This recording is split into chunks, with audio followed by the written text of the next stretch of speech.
They say real love doesn't need fancy places or perfect timing. Sometimes it finds you in the chaos of everyday life, even at a taxi rank. It was a Friday morning at Brie Taxi Rank, a place that never slept.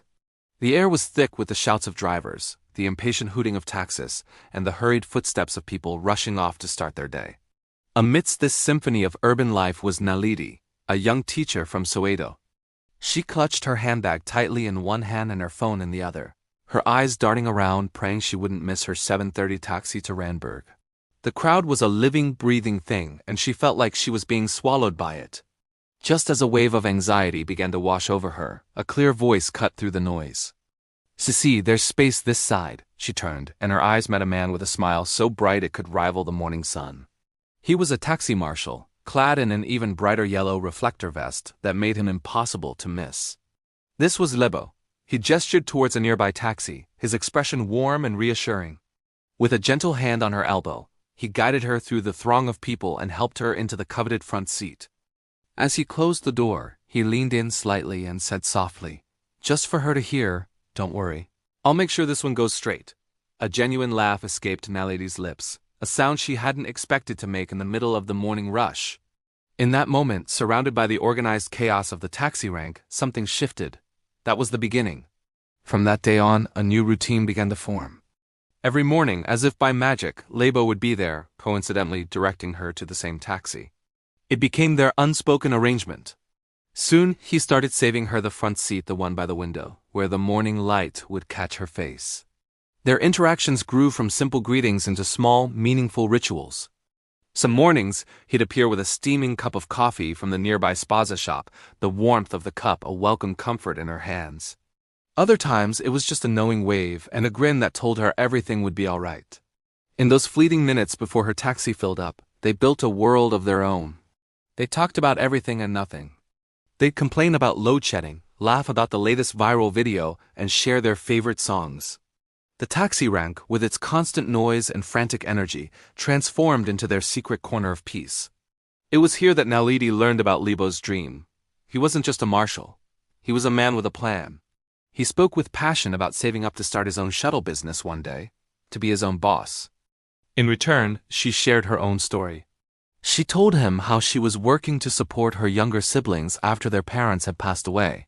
How teaching was more than a job, it was her way of building a future for them. They found a quiet understanding in each other's ambitions and burdens, a connection that felt more real than anything else in the bustling city. Then, one Monday morning, the routine was broken. Naledi arrived at her usual spot, but Lebo wasn't there. The bright yellow vest and the even brighter smile were missing. There was no saved front seat, no coffee, no familiar voice calling out, "Sissy, there's space." Just the usual morning chaos, but now it felt empty, hollow. She waited, hoping he was just running late, but he never showed. The next day was the same, and the day after that. Days turned into weeks. Naledi started asking the other marshals and drivers, her voice laced with a concern she tried to hide. "Have you seen Lebo?" The answers were a confusing mix of rumors and speculation.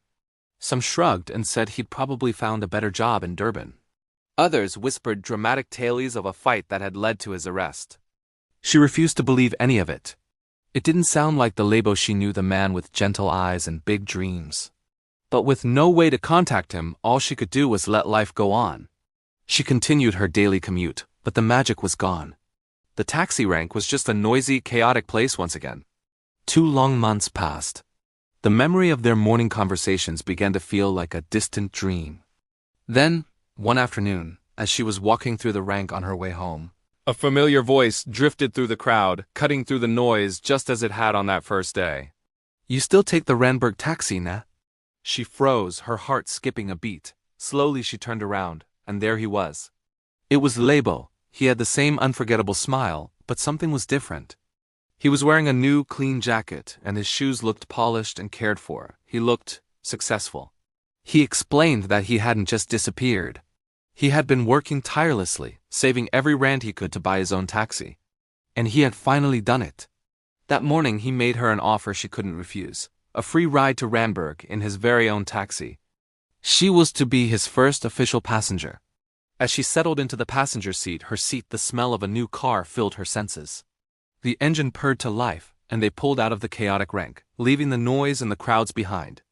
As they drove, the city lights beginning to twinkle in the early morning haze, he turned to her, his voice soft but filled with emotion. "You know," he said, "you were the only reason I ever looked forward to mornings here." A warm smile spread across Nellie's face. She looked at him, at this man who had turned his dream into a reality, and replied, "Then I guess I was your first customer twice." He laughed, a deep, happy sound that filled the small space of the taxi. As the city passed by their window, she saw how far they had both come from a crowded taxi rank to this quiet, hopeful journey.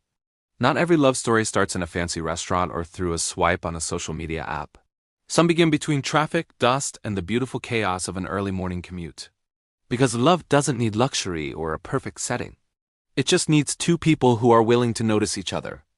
This is Love at the Taxi Rank, a gentle reminder that even in the relentless rush of life, there's always time for something real to blossom. Thank you so much for watching.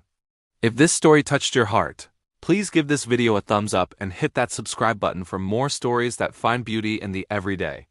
We'll see you in the next one.